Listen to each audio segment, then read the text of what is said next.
Hey gang, it's JC and this is the Daily Dose for Thursday, August 23rd, 2012. A combined venture with Mind Active in beautiful downtown Clayton. Great television archives up top, JC's eye candy below, and over in the corner, the results of our rock and roll poll question. By the way, it never fails. I come outside, I start doing the Daily Dose, and the leaf blowers come out. Can you hear that guy back there? It just never fails. I have an impeccable sense of timing. All right, so on Monday, before this thing really blew sky high, the way it has now, we asked what will be the impact of Todd Akin's comments. And number one answer, 45%, he's toast. Number two answer, 26%, the Missouri Senate seat is probably up for grabs now. Number three answer at 19%, it might cost Akin some points, but it'll blow over. And 10% say, I stand with Todd Akin and against Claire McCaskill and the Obama agenda. Sometimes I put sort of a wacky answer in there just to see what happens. There's always about 10% that will still give me that wacky answer. Anyhow, we'll see on this. I just cannot believe that this guy is going to make. He's got the stiff upper lip right now, and he's sort of saying that he's going to stay in the race. I just don't understand how it can possibly happen. But Todd Akin thinks he's on a mission from God. We'll see. All right. On a very somber note, we had that incredible shooting in the Central West End last weekend, and it has really rattled people. And in fact, there was something like 8 or 9 shootings in about a 36-hour period, all in the city of St. Louis, earlier in the week, tail end of the weekend, whatever. So with that explosion of shootings that has alarmed St. Louis City residents, crime stats are down in the city, but gun violence is up. So is the city of St. Louis significantly more dangerous than it was 20 years ago? Now, a lot of people think that this is just the way the stories are being reported, or, St. Louis has always been sort of a violent, dangerous city, and there have been times people will remember back in the 30s and 40s not being able to sit out on their stoops, out on their front porches at night because there was so much gunfire going on, and you had unions and mob stuff and gangsters and all sorts of stuff going on, and people are saying, oh, it was much worse back then, the old timers. Anyhow, so here are your answers. Yes, it's a lot more dangerous. B, as in the case of any big city, there are spikes in violent crime, and this is one of them. C, not if you're careful about where you go, what you do, and what time you're out. As John Hewlett's grandfather used to say, nothing good ever happens after midnight. Or D, most of this could be chalked up to the media and how crime stats are reported and compiled now. Please answer in the corner. Can't wait to see the answer. By the way, we update here on the Daily Dose every Monday and Thursday afternoon, and I'm on Facebook all the time. We're always putting stuff out on Facebook. I was involved in a very lively conversation. It involved Wendy Weiss and a couple of other people yesterday afternoon. Anyhow, Facebook, it's The Showgram with JC Corcoran. The Showgram with JC Corcoran, also on Twitter at STL JC Corcoran, even though I hate the Twitter sphere, but that's another story. I almost wish that it were the other way around. I almost wish that it was the Democrats in Tampa next week, because I just would love to know what Pat Robertson was going to cook up. What goofy thing was he going to say about the fact that a hurricane is bearing down on the convention? But it's the Republicans, it's the conservatives, so nothing's going to happen. Pat Robertson ain't going to say squat. But I almost wish it was the other way around. You are going to hear me talking next week about a movie that I saw last night. It was a critic screening, and it's based on a true story. You may remember this story, and I'm going to go into a lot of it right now. I just want to tease you a little bit right now.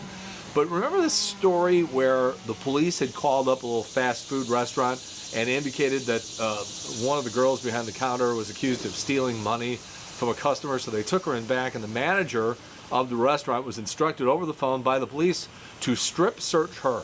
There's just one minor problem with the whole thing, despite the fact that it's illegal as hell and violated her civil rights. The guy on the phone was not a cop, and they never bothered to check. So you basically have, the movie is called Compliance, and I like it for another reason, because one of the central characters in this movie is almost identical in the way she looks, acts, sounds, right down to her accent, from the woman who you have heard me talk about, who terrorized the people at the last radio station I worked at, including me.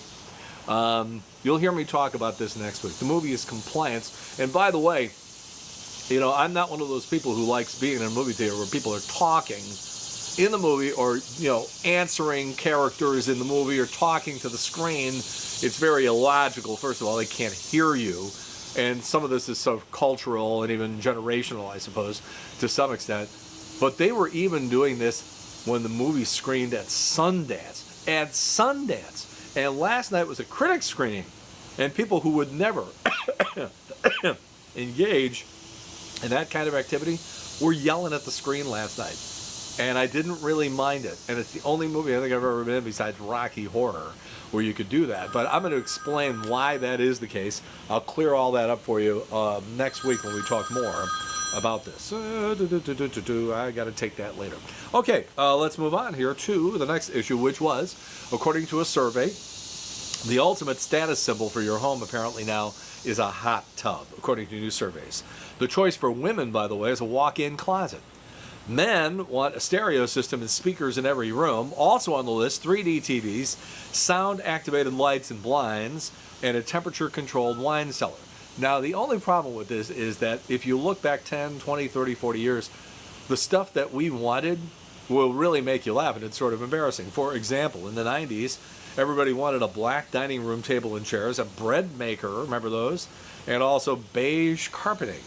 In the 80s, we had to have a Commodore 64 computer, an avocado-colored bathroom, a garbage disposal, and a microwave. In the 70s, people wanted a fondue set, a Betamax, colored TV, and a mini bar. In the 60s, it was a washing machine, a sewing machine, colorful kitchen cabinets, how very Brady of you, and an electric carving knife. And in the 50s, everybody wanted a transistor radio, a push-button phone, and an electric toaster. God, it's like Henny Young used to say, I bought my wife an electric toaster, an electric dryer, an electric washer, electric washing machine. She had no place to sit down, I bought her an electric chair. New study has also found the average person hopes to live to the age of 83. That's it. The main reason people say they want to die before they become a burden, they want to die before they get too sick to really live their life, and only about a quarter of people hope to live to age 100. My college friends have said stuff like this to me. You know, JC, we're sitting around here waiting for grandkids, and you're making your own. Little Francesca turns 3 in a couple of weeks. When did that happen? I had a little baby here. She's in preschool now. The house is dead silent during the day. My wife, for some silly reason, feels the need to go to work every day. The baby goes to school. My 19-year-old daughter's in college. I'm walking around a house that's empty all day. But that's another story. Your kids are costing you a fortune. According to a new survey, the average family today will spend approximately $15,800 on toys for a child from birth until they turn 18. That's an average of $877 a year. And that's per kid, not total. So 2 kids means that's 31 grand in toys over the span of their lifetime. Writer-director Bobby Farrelly and his brothers say that Dumb and Dumber, the sequel, is happening, and it's going to star Jim Carrey and Jeff Daniels. This thing is going to happen. And they've even given up some of the plot details. He says one of the guys has fathered a child, he won't say which one, Harry or Lloyd, whichever one of them is their father, and starts having kidney problems, so the 2 of them go out looking for the kid so they can ask for one of his kidneys. And the one thing that you can depend on is that Harry and Lloyd are going to be the same characters. According to Farrelly, he says, I can tell you that there is absolutely no growth out of either one of them, and it's 20 years later.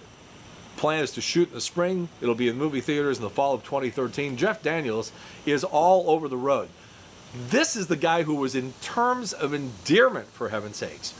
And then he does Super Suckers, which is... Thank you. My Ryan's here. And then does Super Suckers, as I said, about the ladies who are having the orgasms from the vacuum cleaner and the vacuum cleaner salesman. You probably didn't see that movie. And now he's in this great thing on HBO, the Aaron Sorkin thing, The Newsroom, and now he's going back to Dumb and Dumber. This guy is all over the road. Funny guy, nice guy. We had him in the studio about 5 years ago, and incredibly down-to-earth guy. Incredibly down-to-earth guy. Lives in Michigan, not one of these Hollywood guys. Fans of The Office, enjoy the series while you can because it's going out of business. It's going to be the last season. And by the way, they're going to finally tell you who is behind the documentary, which has been a big question for people, fans of the show, all of these years. All right, JC's Eye Candy today. If you ever thought about getting revenge by slashing somebody's tires, you probably really should see this video first. This is a case of instant karma, and watch the guy's shirt. Just watch the guy's shirt. This is the well, I don't want to just. It's right below what you're looking at right now, JC's Eye Candy, and we archive all of our eye candy stuff, and there's some really, really good stuff in there. Make sure you watch that Olivia Munn thing called Ghost Tits, which we put up a couple of days ago. You got to see this; it's very, very funny. All right, JC's Rock and Roll Poll got that explosion of shootings, no pun intended, in St. Louis City, and people are flipped out. You know, the crime stats are down, gun violence is up, and people are wondering, is St. Louis a more dangerous city now than it was, for example, 30 years ago? That's our question. We have given you 4 choices. Please answer. Down in the corner, we'll have results for you on Monday, and that's it. As I said, we're on Facebook all the time at the Showgram with JC Quirkman. We update right here on Monday and Thursday afternoons.